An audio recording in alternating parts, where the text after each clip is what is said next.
Apple adalah raksasa teknologi dunia, dikenal karena produk-produk premiumnya seperti iPhone, MacBook, dan Apple Watch. Namun, di tengah potensi besar pasar Indonesia, investasi langsung Apple di negara ini masih minim. Dengan jumlah penduduk lebih dari 270 juta jiwa, Indonesia adalah salah satu pasar terbesar di Asia Tenggara. Namun, pertanyaannya tetap, mengapa Apple belum memprioritaskan investasi besar di Indonesia? Jawabannya tidak sederhana. Ini melibatkan berbagai faktor ekonomi, regulasi, hingga strategi global Apple. Untuk memahami alasannya, kita perlu melihat lebih dalam pada dua sisi utama. Pertama, tantangan lingkungan ekonomi dan bisnis di Indonesia, dan kedua, bagaimana strategi keuangan Apple memengaruhi keputusan tersebut. Lingkungan ekonomi Indonesia, peluang besar, tantangan nyata. Sebagai negara dengan jumlah penduduk terbesar keempat di dunia, Indonesia adalah pasar yang menjanjikan. Namun, ada perbedaan besar antara potensi pasar ini dengan daya beli aktual. Meskipun kelas menengah di Indonesia terus berkembang, mayoritas konsumen di sini cenderung memilih produk dengan harga terjangkau. Apple, di sisi lain, fokus pada segmen premium. Dengan harga iPhone yang bisa mencapai belasan juta rupiah, hanya sebagian kecil masyarakat Indonesia yang mampu atau bersedia membeli produk mereka. Selain daya beli, Apple juga menghadapi persaingan sengit dari merek-merek lain, terutama yang berbasis Android seperti Xiaomi, Oppo, dan Samsung. Merek-merek ini menawarkan perangkat berkualitas tinggi dengan harga yang jauh lebih terjangkau, sehingga mendominasi pasar smartphone di Indonesia. Bagi konsumen, faktor harga seringkali menjadi pertimbangan utama, sesuatu yang bertentangan dengan filosofi Apple yang menonjolkan kualitas premium dengan harga tinggi. Dari sisi regulasi, Indonesia memiliki kebijakan tingkat kandungan dalam negeri, TKDN, yang mewajibkan produk teknologi memenuhi persentase tertentu dari komponen lokal untuk dapat dijual di pasar. Bagi perusahaan seperti Apple, kebijakan ini menimbulkan tantangan tambahan. Mereka harus bekerja sama dengan manufaktur lokal atau mendirikan fasilitas produksi, sesuatu yang tidak sejalan dengan filosofi efisiensi rantai pasok Apple. Di luar regulasi lokal, ada juga masalah infrastruktur. Meskipun Indonesia telah membuat kemajuan besar dalam pembangunan infrastruktur, masih ada banyak tantangan logistik, terutama di luar kota-kota besar seperti Jakarta atau Surabaya. Biaya distribusi yang tinggi dan keterbatasan akses ke wilayah-wilayah tertentu menambah beban operasional perusahaan teknologi global. Selain itu, stabilitas kebijakan seringkali menjadi perhatian utama investor asing. Di Indonesia, perubahan regulasi dapat terjadi dengan cepat, terutama di sektor teknologi. Ketidakpastian ini menambah risiko yang harus dipertimbangkan oleh perusahaan seperti Apple sebelum memutuskan untuk berinvestasi dalam skala besar. Namun, bukan berarti tidak ada peluang. Kota-kota besar seperti Jakarta, Surabaya, dan Bandung memiliki segmen pasar yang terus berkembang untuk produk premium. Apple juga dapat memanfaatkan pertumbuhan pengguna layanan digital di Indonesia, seperti App Store, iCloud, dan Apple Music, tanpa harus menghadapi tantangan fisik seperti membangun pabrik atau gudang. Dalam kesimpulannya, lingkungan ekonomi Indonesia adalah kombinasi peluang besar dan tantangan nyata. Dengan populasi besar dan pasar teknologi yang berkembang pesat, potensi Indonesia sebagai tujuan investasi sangat besar. Namun, tantangan daya beli, kebijakan lokal, dan infrastruktur menjadi penghalang utama yang membuat Apple lebih memilih untuk mengarahkan investasinya ke negara-negara lain dengan lingkungan bisnis yang lebih stabil dan sesuai dengan filosofi perusahaan mereka. Faktor internal, strategi keuangan Apple. Apple adalah perusahaan yang dikenal tidak hanya karena inovasi teknologinya, tetapi juga kejelian dalam mengelola strategi keuangannya. Setiap langkah bisnis mereka dirancang untuk memastikan keberlanjutan, efisiensi, dan keuntungan jangka panjang. Keputusan Apple untuk tidak berinvestasi besar di Indonesia tidak bisa dilepaskan dari pendekatan ini. Pertama, mari kita lihat bagaimana Apple memandang efisiensi rantai pasok. Selama bertahun-tahun, Apple telah membangun ekosistem produksi yang sangat terintegrasi, dengan pusat-pusat manufaktur utama di negara-negara seperti China, India, dan Vietnam. Negara-negara ini memiliki keunggulan infrastruktur yang matang, akses mudah ke bahan baku, dan tenaga kerja terampil dengan biaya yang kompetitif. Di sisi lain, Indonesia, meskipun merupakan pasar yang besar, belum memiliki ekosistem manufaktur yang sebanding. Biaya untuk membangun atau memindahkan sebagian rantai pasok ke Indonesia dianggap terlalu tinggi dibandingkan dengan manfaat yang mungkin diperoleh. Selain itu, Apple dikenal sebagai perusahaan yang sangat berhati-hati dalam manajemen risiko investasi. Salah satu risiko yang menjadi perhatian utama adalah fluktuasi nilai tukar rupiah terhadap dolar Amerika. Sebagai perusahaan global yang sangat bergantung pada margin keuntungan yang ketat, volatilitas nilai tukar di Indonesia dapat memengaruhi profitabilitas mereka. Dalam dunia di mana setiap sen dihitung, ketidakstabilan ekonomi seperti ini menjadi salah satu alasan mengapa Apple lebih memilih untuk mengarahkan sumber dayanya ke negara-negara dengan risiko yang lebih rendah. Apple juga memahami bahwa penetrasi pasarnya tidak harus dilakukan melalui investasi fisik yang besar. Sebaliknya, mereka mengadopsi pendekatan digital first.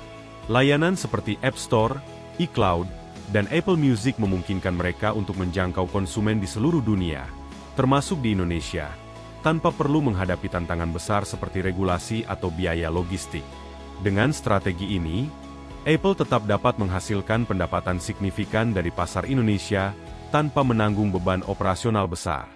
Pada akhirnya, strategi keuangan Apple berakar pada filosofi bahwa investasi harus sepadan dengan keuntungan yang dapat dihasilkan. Indonesia, dengan segala potensinya, belum memberikan proposisi nilai yang cukup kuat untuk mendorong Apple melakukan langkah besar dalam bentuk investasi fisik. Pembahasan keuangan, biaya dan manfaat investasi di Indonesia. Dari perspektif keuangan, keputusan Apple untuk tidak berinvestasi besar di Indonesia dapat dilihat melalui analisis biaya dan manfaat. Biaya yang terkait dengan masuk ke pasar Indonesia tidak hanya berupa modal langsung, tetapi juga risiko jangka panjang yang harus dikelola. Pertama, ada biaya yang jelas terkait dengan pemenuhan regulasi lokal. Kebijakan tingkat kandungan dalam negeri, TKDN, misalnya, mewajibkan produk teknologi memiliki komponen lokal dalam jumlah tertentu. Untuk memenuhi aturan ini, Apple perlu bermitra dengan produsen lokal atau bahkan mendirikan fasilitas manufaktur baru. Biaya ini tidak kecil, terutama untuk perusahaan seperti Apple yang sangat mengutamakan standar kualitas tinggi dalam setiap produknya. Proses adaptasi seperti ini dapat mengganggu efisiensi operasi mereka yang telah berjalan dengan lancar di negara lain. Selain regulasi, biaya logistik juga menjadi faktor penting. Meskipun Indonesia adalah pasar besar, distribusi di negara kepulauan ini adalah tantangan tersendiri. Infrastruktur yang belum sepenuhnya matang, terutama di luar Jawa, menambah kompleksitas operasional dan biaya transportasi. Dalam model bisnis Apple, biaya tambahan seperti ini dapat mengurangi margin keuntungan, sesuatu yang tidak sesuai dengan filosofi keuangan mereka. Namun, di sisi lain, manfaat potensial dari investasi di Indonesia juga cukup besar. Indonesia adalah salah satu pasar terbesar di Asia Tenggara dengan populasi muda yang terus meningkat. Kota-kota besar seperti Jakarta, Surabaya, dan Bandung memiliki segmen pasar premium yang tumbuh pesat, memberikan peluang bagi Apple untuk menjual produknya secara langsung. Selain itu, penetrasi digital di Indonesia terus berkembang. Penggunaan layanan seperti App Store, iCloud, dan Apple Music menunjukkan bahwa meskipun Apple tidak memiliki kehadiran fisik yang besar, mereka tetap mampu menghasilkan pendapatan yang signifikan dari pasar ini. Ini membuktikan bahwa pasar Indonesia memiliki daya tarik, tetapi mungkin bukan dalam bentuk investasi fisik besar seperti pabrik atau fasilitas produksi. Dalam menganalisis biaya dan manfaat, Apple tampaknya memilih pendekatan yang paling efisien secara finansial. Dengan memanfaatkan layanan digital, mereka dapat mengakses pasar Indonesia tanpa perlu menghadapi risiko dan biaya tinggi yang terkait dengan investasi langsung. Namun, ini bukan berarti bahwa Indonesia sepenuhnya kehilangan peluang. Dengan reformasi yang lebih pro-investasi, seperti memberikan insentif kepada perusahaan teknologi global dan memperbaiki infrastruktur, Indonesia dapat menjadi pasar yang lebih menarik bagi Apple di masa depan. Hingga saat itu tiba, Pendekatan Apple yang hati-hati menunjukkan bahwa mereka lebih memilih untuk menunggu hingga kondisi pasar benar-benar mendukung strategi mereka. Kesimpulan dan rekomendasi. Keputusan Apple untuk tidak berinvestasi besar di Indonesia bukanlah hal yang muncul tiba-tiba. Ini adalah hasil dari analisis mendalam yang menggabungkan berbagai faktor internal dan eksternal. Dari segi potensi pasar, Indonesia memiliki banyak daya tarik, populasi yang besar, ekonomi yang terus berkembang, dan peningkatan adopsi teknologi. Namun, daya tarik ini harus diimbangi dengan tantangan nyata, seperti daya beli yang tidak merata, regulasi yang ketat, dan infrastruktur yang belum sepenuhnya mendukung. Bagi Apple, strategi global mereka adalah tentang efisiensi, eksklusivitas, dan pengelolaan risiko yang cermat. Filosofi ini telah terbukti berhasil di banyak negara. Tetapi ketika diterapkan di Indonesia, tantangan lokal mengubah perhitungan mereka. Regulasi TKDN, misalnya, meskipun dimaksudkan untuk mendorong investasi lokal, justru menjadi hambatan bagi Apple yang mengandalkan rantai pasok global yang sangat terintegrasi. Menambah hal ini, biaya logistik dan risiko fluktuasi nilai tukar rupiah memperburuk daya tarik ekonomi investasi langsung. Namun, keputusan Apple ini tidak mengindikasikan bahwa Indonesia adalah pasar yang tidak bernilai. Sebaliknya, Apple tetap memanfaatkan Indonesia sebagai pasar penting untuk layanan digital mereka. Strategi ini memungkinkan mereka menghasilkan pendapatan dari Indonesia tanpa menghadapi risiko besar atau investasi fisik yang signifikan. Pendekatan ini juga mencerminkan realitas pasar Indonesia saat ini, di mana konsumen semakin bergeser ke ekosistem digital. Bagi Indonesia, keputusan Apple menyimpan pelajaran penting. Potensi pasar saja tidak cukup untuk menarik investasi besar dari perusahaan seperti Apple. Pemerintah dan pelaku industri perlu bekerja sama untuk menciptakan lingkungan bisnis yang lebih menarik. Ini dapat mencakup penyederhanaan regulasi, peningkatan infrastruktur, dan pemberian insentif yang kompetitif bagi perusahaan teknologi global. Reformasi semacam ini tidak hanya akan menarik Apple, tetapi juga perusahaan besar lainnya yang selama ini ragu untuk berinvestasi langsung di Indonesia. Sementara itu, Apple juga memiliki peluang untuk mengambil pendekatan yang lebih inklusif terhadap pasar Indonesia. Misalnya, alih-alih fokus pada manufaktur besar, Apple dapat mempertimbangkan membangun pusat inovasi atau kemitraan strategis dengan startup teknologi lokal. Langkah ini tidak hanya akan memperkuat kehadiran mereka di Indonesia, tetapi juga memberikan kontribusi positif bagi ekosistem teknologi lokal. Kesimpulannya, ketidakhadiran investasi fisik besar dari Apple di Indonesia adalah hasil dari pertemuan antara tantangan lokal dan filosofi global perusahaan. Namun, ini bukan akhir dari cerita.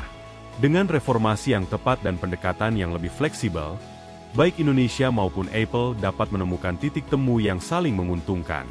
Indonesia memiliki potensi untuk menjadi pemain utama dalam peta investasi teknologi global, dan Apple, dengan segala keunggulannya, dapat menjadi bagian penting dari perjalanan itu.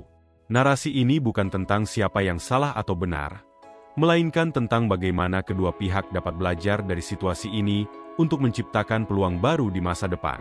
Karena pada akhirnya, keberhasilan sejati adalah tentang menciptakan nilai yang berkelanjutan, tidak hanya bagi perusahaan seperti Apple, tetapi juga bagi masyarakat Indonesia yang lebih luas.